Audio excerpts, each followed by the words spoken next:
Қайырлы күн, құрметті достар. Бүгін біз ФБО-ға поставканы қалай создать етеміз, соны көретін боламыз. Мен өзім ФБО-ға алғаш товар жіберетін кезде ютубтан видео таппағам. Бұл видео сіздерге пайдалы болады деп ойлаймын. Рахмет ретінде лайк басып, комментарий жазып қойсаңыздар болады. Түсінбеген жерлеріңізді тоже комментарийға сұрақ қойсаңыздар болады. Біз алдымен ФБО-ға қандай товар жібереміз? Ең алдымен соны жақсылап анализ жасап, өтіп тұрған товарымызды саламыз.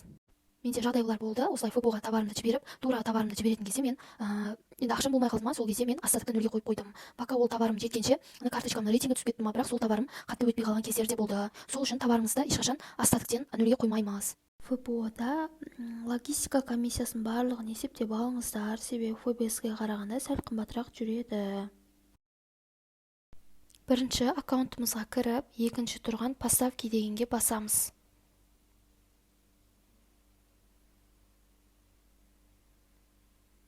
Бізде осы жерде создать поставку,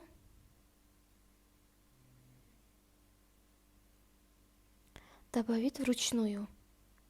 Осы жерде біздің карточкаларымыз шығады. Если бұл жерде сіз парақшаңызда көп карточка болатын болса, мына жерден таппасаңыз, баркод арқылы, артикул арқылы тауып аласыз. Мен сіздерге қазір примерно, мен басқа аккаунтпен жасап жатырмын, примерно осы доптың несін жасайын. Поставкасын. Мен 116 штук жібергелі жатырман. 116.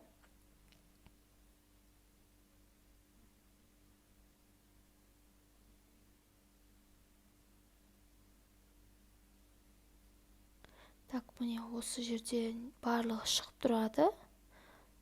Артикулдарыңыз. Негізі біз товар жіберген кезде басында 20 штук, 10 штуктан да жіберген кездерім болды. Не обязательно 100 штуктан бастап. Енді осы товарды добавить жасаймыз.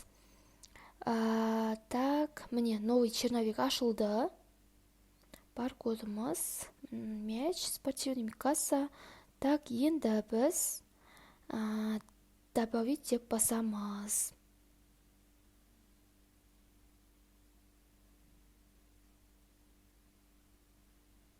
Далее деген басады екенбіз. Содан складты таңдаймыз. Склад таңдайтын кезде біз аналитикаға жақсылап қараймыз, комиссия соларына. Себебі кей кезде складтар платный болады. Соған біз барынша арзанырақ бізге қолайлы вариантын таңдаймыз. Қазір Каледина бесплатный болып тұр, қабылдау, товар қабылдау. Алдында мен Казанға жібергем. Міне қараңыздар, 70 рубль и возвраты 33 рубль. Және хранениені де есепке алу керек. Мен өзім бағаны есептейтін кезде логистикасын обязательно анау возвраттың да ақшасын қосып есептеймін, чтобы минусқа кетпес үшін. Және ФБС-дағы бағаға қарағанда ФБО-дағына кейін жеткеннен кейін бағасын көтеріп қойыңыздар, себебі шығыны сәл көбірек болады. Так, Каледина складын таңдадым. Содан соң біз коробка деген таңдаймыз.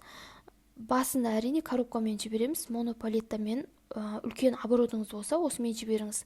Бірақ бұл видеоны мен үлкен обороты барлар қарап жатыр деп ойламаймын.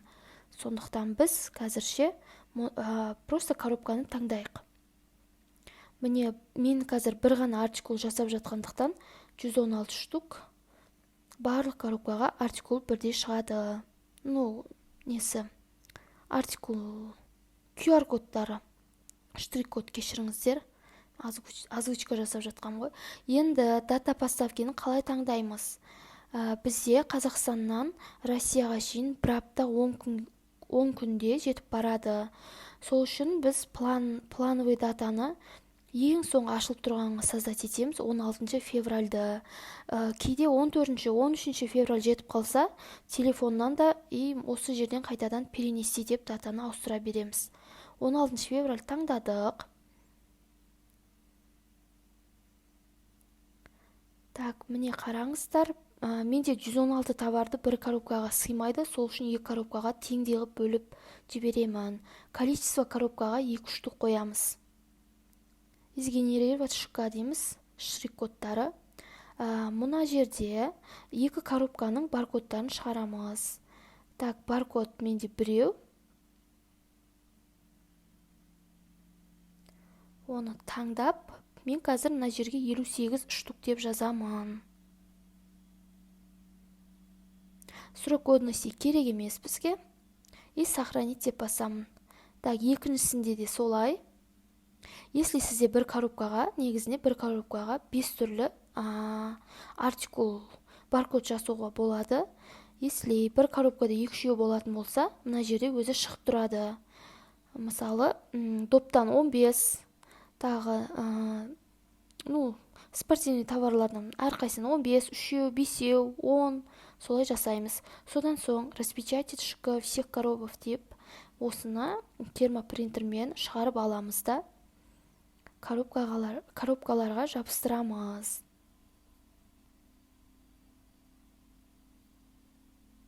Так, бұл бітті бізде.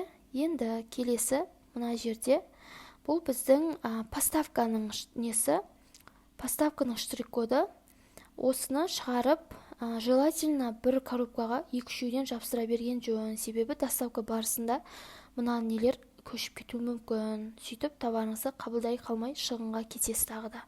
Сізге келісілген карго компанияңыз, жеткізіп беретін компанияңыз машинаның номер, машина аты жөнін, водительдің данныйларын береді, сол кезде толтырасыз. Бұл екіншісі поставканы барлық коробкаға бірдей болады, солай шығарасыз. Енді содан шығып кетеміз біз. Жаңағы енді қайтадан кіретін болсақ, міне осылай қызыл жанып тұрады. Сонымен осы. Енді товарымыздың упаковкасына қарайық. Давайте мен сіздерге келесі видеода жақсылап көрсетіп берейін, осылардың барлығын. ФБО-ға қалай упаковка жасаймыз. Сұрақтарыңыз болса, комментарийға обязательно жазыңыздар. Рахмет.